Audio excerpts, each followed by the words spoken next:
Assalomu alaykum hurmatli obunachilar. Bugun biz faza va kuchlanish nazorat qiluvchi relay haqida ma'lumot berib o'tamiz videomizda.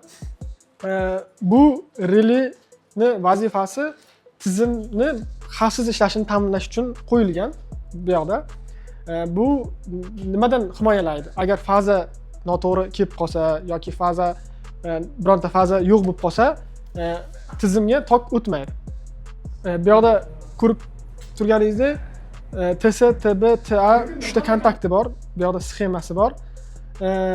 TS umumiy kontakt, TA normal open, TB normal close. Bu nima degani?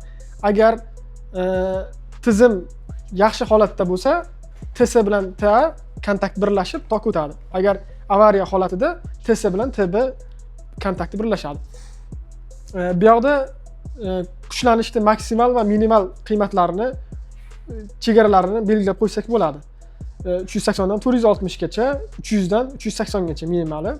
Bu yoqda vaqtini agar 460 qo'yib qo'ysak chegaraviy, 460 dan agar kuchlanish oshib ketsa 4 sekundda tizim o'chadi.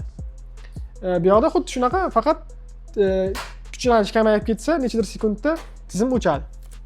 Shu va shunga o'xshash videolarni kuzatib borish uchun sahifamizga obuna bo'lib qo'yishni unutmang.